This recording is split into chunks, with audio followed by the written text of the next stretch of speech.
Le kiosque d'Europe 1 et toutes ses plumes, Marion Calais pour les régions, Axel de Tarlet pour l'écho, Xavier Yvon qui est aux États-Unis pour la campagne, Eva Rock devant la télé et Natacha Polony. Bonjour à tous. Bonjour Thomas. À chaque jour, son couple vedette. Hier, c'était Donald et Hillary, Donald Trump et Hillary Clinton. Ce matin, c'est Vladimir et François, Vladimir Poutine et François Hollande. La France peut-elle faire plier Poutine, principal soutien du régime de Bachar el-Assad? S'interroge 20 minutes qui titre Tsar War. Tsar War, c'est la une du jour. Même sujet et même inquiétude en une de Libération qui s'interroge là encore. Comment l'arrêter ou l'impuissance de l'Occident face au cuirassé Poutine? Le Figaro stigmatise les hésitations de François Hollande. L'autre sujet du jour, ça reste le choc après l'agression. Peut-être d'ailleurs faut-il plutôt parler de la tentative d'assassinat des policiers de Viry-Châtillon. Aujourd'hui en France a recueilli le témoignage d'une des victimes. On ne s'attendait pas à ce qu'ils veuillent nous tuer. Ce policier, vous l'entendrez tout à l'heure dans le journal de 7h sur Europe 1. Fermeté absolue, titre comme une supplique Direct Matin. Pour l'humanité, l'attaque de Viry repose la question des effectifs de police. Alors bien sûr, vous aurez aussi votre dose de politique aujourd'hui dans les journaux. Notez que les jeux de mots se poursuivent autour de Jean-Frédéric Poisson, l'inconnu de la primaire. Il était, souvenez-vous, dans le Grand Bain, hier dans Libération. Il est seul sur sa ligne. Vous l'avez, Jean-Frédéric Poisson, seul sur sa ligne ce matin. Magnifique. Ça, c'est dans la Croix. Et puis pour terminer, Direct Matin a enquêté sur nos pires défauts au bureau. Enfin, ceux de nos collègues. Pour près de 30%, c'est le pire défaut, c'est Téléphoner tout fort. Téléphoner fort. sentir mauvais. Le manque d'hygiène, évidemment. Pour 25%, c'est Téléphoner fort. au téléphone. non, voilà. c'est la paresse. Et Il y en pour a qui sont 18%, Téléphoner c'est fort. eh ben non, c'est le faillotage. Voilà. Parler trop fort au téléphone, ça ne gêne Voilà. personne, semble-t-il. Ah bah, dis donc. Marion Calais, merci pour les petits chocolats que vous m'avez offerts ce matin. Ouais, demain, je mettrai des pâtes de fruits. 3-1 dans la presse quotidienne régionale, s'il vous plaît. Avec le visage d'Omar Haddad dans Var Matin, 25 ans après le meurtre de Ghislaine Marchal, l'examen des scellés a révélé la présence de 4 ADN masculins. Aucun n'appartient au jardinier condamné dans cette affaire. Puis Gracier. Des actes de vandalisme en série dans les Pyrénées-Atlantiques. 22 sépultures profanées en 8 jours. À chaque fois, précise l'Éclair, les tombes ont été fouillées. Et puis dans Vaucluse Matin, une famille au bord de la crise de nerfs. Depuis 2 ans, l'humidité ronge leur appartement. Leur demande de logement social reste pour l'instant sans réponse. L'histoire du jour, c'est celle d'un supermarché. C'est un carrefour qui n'aime pas les jeunes. C'est un peu le sketch de T'as des baskets, tu rentres pas. Je cite donc le vigile de ce supermarché dans la Provence. Ordre de la direction, tout ce qui est lycéen, étudiant, avec un sac, dès qu'il y a un groupe, on ne laisse pas rentrer. Fin de citation.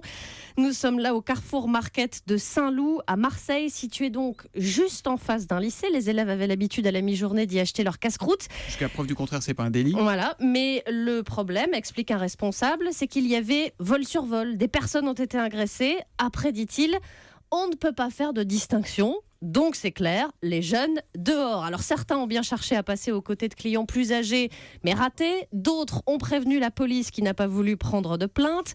Et des parents d'élèves ont dénoncé auprès de Carrefour des pratiques discriminatoires. Le groupe s'est refusé dans la Provence à tout commentaire. Eh ben, bravo au Carrefour Market de Saint-Loup à Marseille. Si vous habitez dans le coin, n'hésitez pas à aller chez Auchan ou chez Leclerc.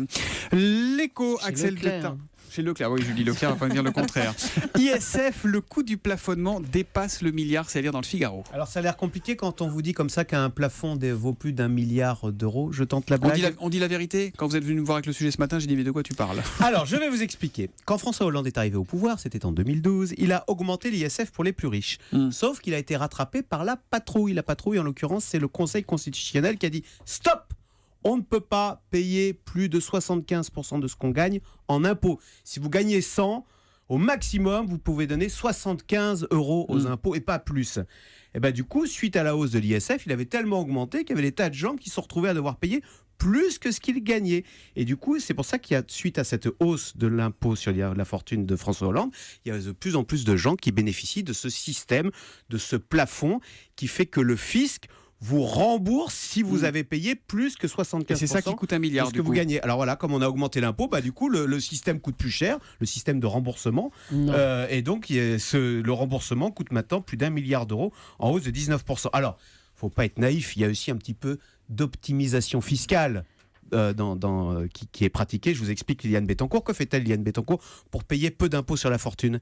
Eh bien, elle va se servir un tout petit salaire. Comme ça, si elle a un petit salaire, elle va se servir juste de quoi, enfin un tout petit revenu, juste de quoi vivre. Comme ça, si elle a un plafond bas, forcément, elle a un ISF bas.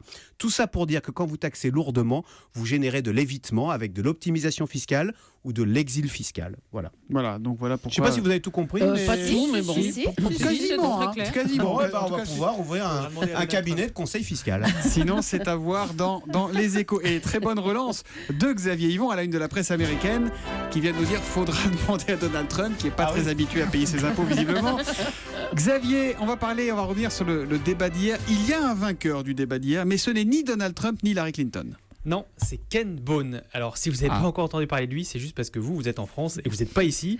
Parce qu'ici, il est partout. Il est à la télé, dans les journaux. Le New York Times écrit « Une Amérique désespérée par l'horrible climat politique s'est trouvé un nouveau chéri, un électeur indécis au pullover rouge. » Ken Bone, il était dans le public hier, choisi pour interpeller les candidats, et il a fait une impression incroyable. On était à la fin de ce qu'on peut appeler un combat de boue, et il est apparu comme un bisounours avec sa boue toute ronde, ses lunettes, sa moustache et donc son pullover rouge, et il a posé une question de fond. Oui, une question de fond. Quelle politique énergétique allez-vous mener pour répondre à nos besoins tout en respectant l'environnement et en limitant la casse sociale? Question intéressée puisque Ken Bone, 34 ans, travaille dans une usine de charbon. Il n'a pas tellement eu de réponse. Il a trouvé que les deux candidats ont passé un peu trop de temps à s'invectiver. D'aussi près, c'était pas très confortable, a-t-il raconté au Washington Post. On aurait dit papa et maman qui se disputaient. On avait envie de se boucher les oreilles.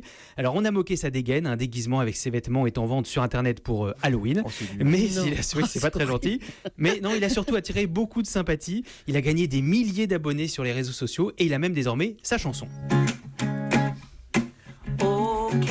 Alors ce qui est intéressant, c'est que Ken Bone, c'est l'électeur indécis par excellence. Il avait un penchant pour Trump, mais les réponses de Clinton l'ont impressionné. Il pense que Trump défendra mieux son job à lui, mais qu'Hillary Clinton sera meilleure pour l'Amérique. Conclusion, je dois choisir entre mon intérêt personnel et le bien commun. Je crois qu'on appelle ça la politique. Bon, on va changer un peu de style musical. Avec vous, Eva Rock, Jean-Jacques Goldman, un héros si discret sur W9 à 20h55.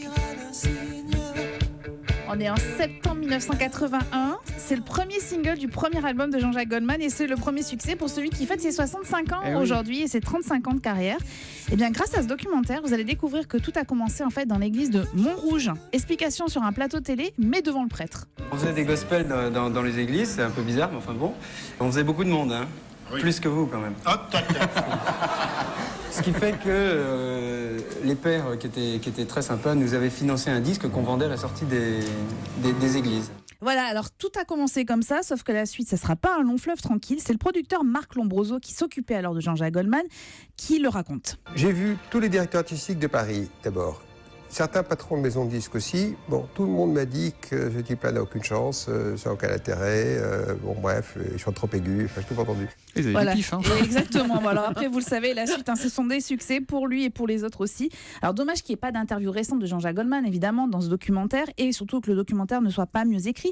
Mais il y a quand même des images d'archives qui sont intéressantes, comme cet extrait où Jean-Jacques Goldman interprète une chanson a priori écrite pour lui et qu'il a fini par donner à Johnny Hallyday. On a tout donné bien avant l'envie. J'ai oublié les rêves et les merci. Toutes ces choses qui avaient un prix, qui font l'envie de vivre et le désir, et le plaisir aussi. Jean-Jacques Goldman, un héros si discret, sur W9 à 20h55. Moi, je suis pas très fan, mais si vous voulez souhaiter bon anniversaire, on le souhaite bon anniversaire. Hein. Oui. Voilà. Allez, merci et à demain, les amis.